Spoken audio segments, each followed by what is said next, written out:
60조 원 규모의 캐나다 차기 잠수함 사업, 최종 후보는 한국과 독일입니다. 그런데 이상하지 않습니까? 캐나다는 나토 창설 12개국 중 하나입니다. 당연히 같은 나토 국가인 독일 장비를 사야 하는 거 아닐까요? 상식적으로 생각하면 그렇습니다.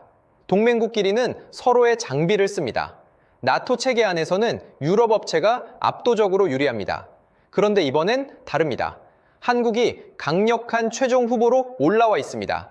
이게 단순히 잠수함 성능 차이 때문일까요? 아니면 여기에 더 큰 계산이 깔려 있는 걸까요?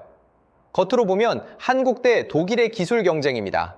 하지만 실제로는 정치, 산업, 전략이 뒤엉킨 복잡한 게임이 진행 중입니다.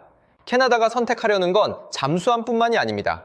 앞으로 30년 동안 자국의 해상 주권을 누구와 함께 설계할 것인가, 그 파트너를 고르는 겁니다.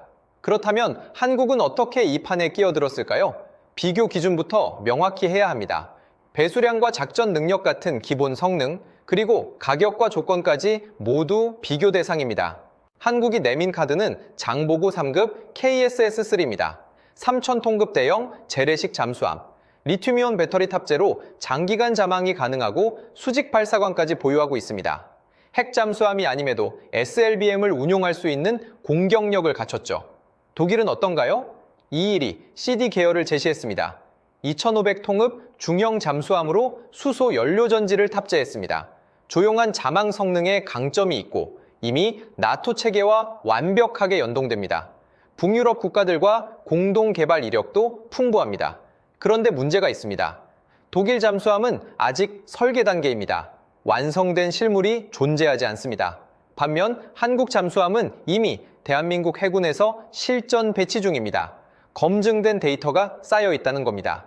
납기는 더 결정적입니다. 한국은 2032년 첫 인도를 약속했습니다. 계약 후 6년, 독일은 10년 이상 걸립니다.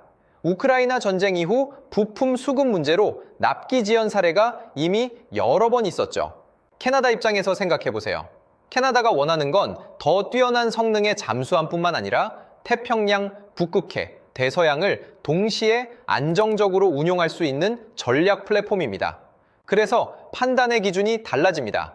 단순한 기술 완성도가 아니라 얼마나 넓은 해역을 감당할 수 있는가의 문제입니다.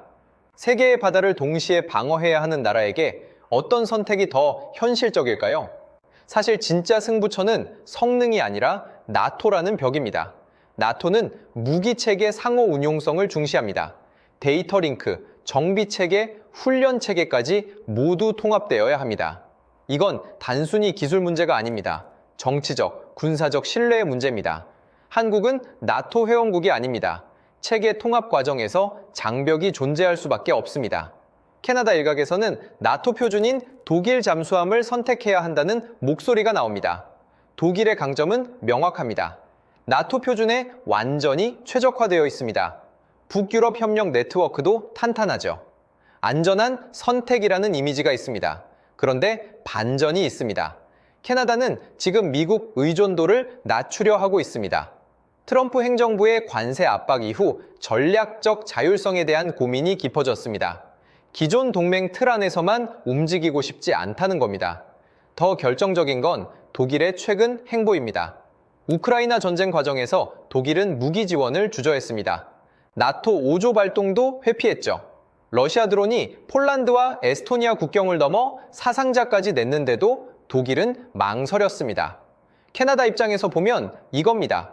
동맹이라고 해서 위기 상황에 확실히 지원해 줄 거라는 보장이 있나? 독일의 전례를 봤을 때 신뢰할 수 있나? 동맹 안정성과 전략적 독립성, 캐나다는 어느 쪽에 더 무게를 둘까요? 이제 본질로 들어갑니다. 캐나다는 잠수함을 사는 게 아닙니다. 산업 생태계를 사고 있습니다. 대규모 현지 투자가 조건입니다. 기술 이전, 캐나다 내 생산 및 정비 인프라 구축까지 요구하고 있습니다. 단순 구매가 아니라 30년 장기 산업 전략인 거죠. 한국은 어떻게 대응했을까요? 캐나다 철강, 위성, 통신 기업들과 협력 MOU를 체결했습니다. 잠수함만 파는 것이 아니라 캐나다 산업 안으로 들어가겠다는 제안입니다. 대서양과 태평양 양쪽에 정비시설을 구축하고 유지보수도 대부분 현지에서 수행하겠다고 약속했습니다. 독일은 어땠을까요? 폭스바겐을 중심으로 자동차 공장 건설을 제안했습니다. 나토 협력 네트워크와 공동 훈련 프로그램을 강조하고 있습니다. 여기서 캐나다의 진짜 의도가 보입니다. 조선 산업 재건, 북극 전략 강화, 방산을 통한 고용 창출. 이 세 가지를 동시에 해결할 수 있는 파트너를 찾고 있는 겁니다. 이 사업은 과연 잠수함 계약일까요? 아니면 국가산업 재편 프로젝트일까요? 지금까지의 조건만 보면 한국이 유리한 것처럼 보입니다. 하지만 냉정하게 바라볼 필요가 있습니다. 정부 총력전은 곧 정치적 부담입니다. 과도한 금융 지원은 장기 리스크가 됩니다. 대규모 현지 투자 요구를 충족하려면 엄청난 자본이 필요합니다. 이런 상황을 흔히 승자의 저주라고 합니다. 무리한 조건을 수용해서 수주에 성공하면 정작 수익성은 악화될 수 있습니다. 기술 이전 범위가 지나치게 확대되면 장기 경쟁력이 약화됩니다. 실제로 한국 업계에서는 현실적인 우려도 나옵니다. 청와대가 앞장서면서 방산과 무관한 현대차그룹까지 동원되는 구조입니다. LIG 넥스원 어로의 공장 건설, 대한항공의 캐나다산 군용기 매입, 수조 원 규모 원유 도입까지 거론됩니다. 그렇다면 한국에게 더 중요한 건 무엇일까요? 무리한 조건을 감수해서라도 수주를 따내는 것일까요? 아니면 조건과 수익성을 지키는 것일까요? 정리하겠습니다. 표면적으로만 보면 이번 사업은 한국과 독일의 경쟁처럼 보입니다. 하지만 실제로는 캐나다가 나토 중심 질서를 그대로 따를 것인가, 아니면 새로운 선택지를 넓힐 것인가의 문제입니다. 미국 의존을 계속 유지할 것인가, 새로운 균형을 만들 것인가. 한국을 선택하면 인도 태평양 전략 강화와 산업 자립이라는 두 마리 토끼를 잡을 수 있습니다. 독일을 선택하면 나토 동맹 안정성과 유럽 협력 네트워크를 유지할 수 있습니다. 이 선택은 앞으로 30년 북극 안보를 바꿀 수도 있습니다. 여러분은 캐나다가 어떤 선택을 할 거라고 보십니까? 동맹의 안전함일까요? 아니면 새로운 선택지를 넓히는 길일까요? 댓글로 여러분의 의견을 남겨주세요. 이 영상이 도움이 되셨다면 구독과 좋아요로 응원 부탁드립니다.